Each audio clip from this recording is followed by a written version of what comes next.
just set up yet another engine with a link. It's a monsoon. For a jet boat, we've seen this a couple of times.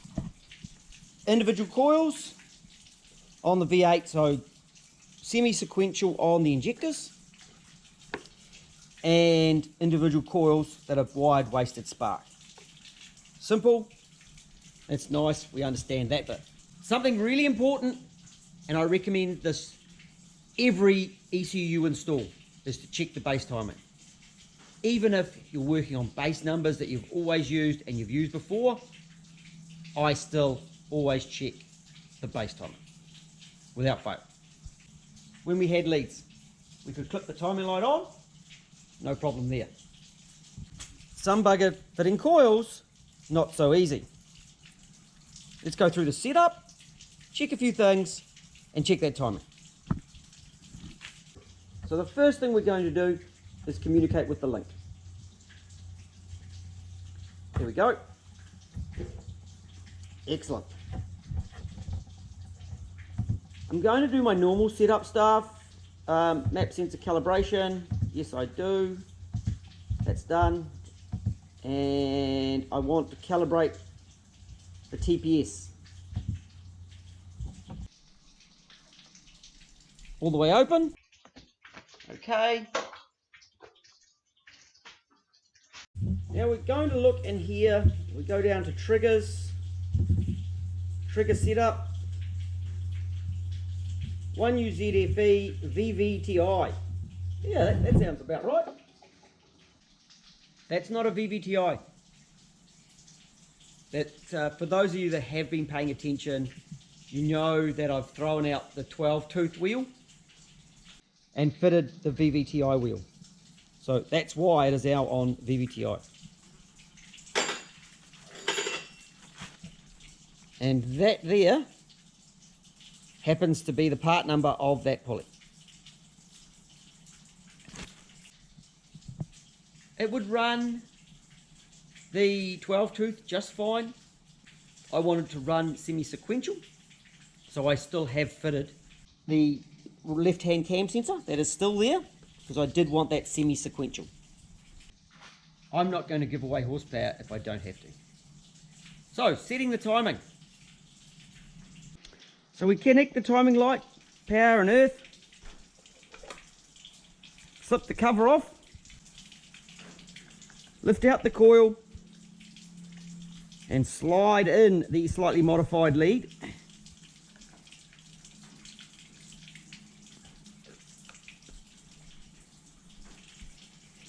I do recommend a little bit of tape.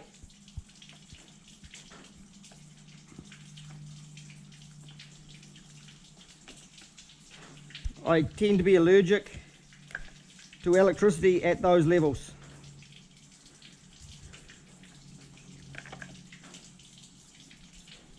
Excellent.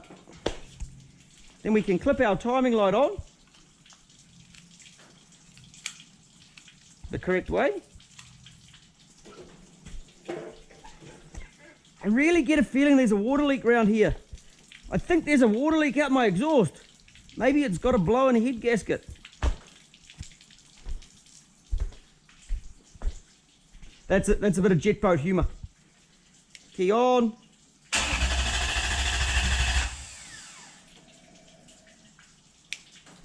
Key on.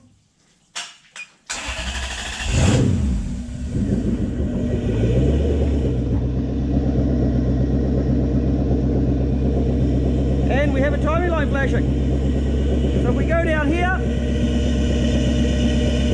it's sitting about 17 degrees. Now that little thing isn't as clever as you might think. You do need to tell it where the timing is so it will generate the correct timing. Let's look at a couple of things on the ECU. So if we look at the live data under ignition, or the runtime values,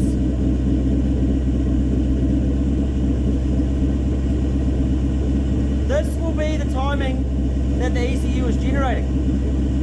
round about 18 degrees. So my guess at 17 isn't too far off. But we actually want to set the timing where it's meant to be. Or we're going to tell the ECU where the timing is. We go down here to calibrate, click on the screen, set base timing. Did you hear the note of the engine change?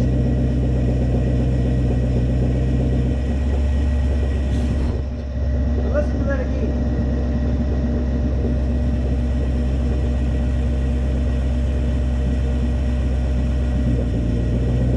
There it is there. That's locked the ignition timing to 10 degrees as per what the ECU says. Now we get our timing light and see if it matches.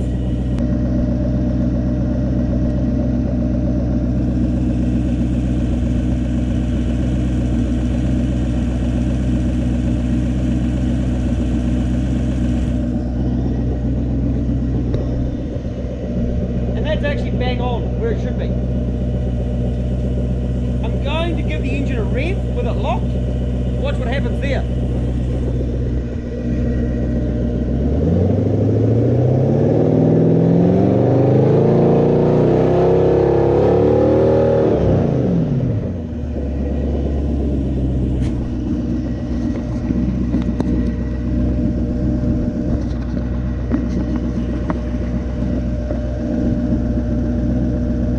Timing light cam.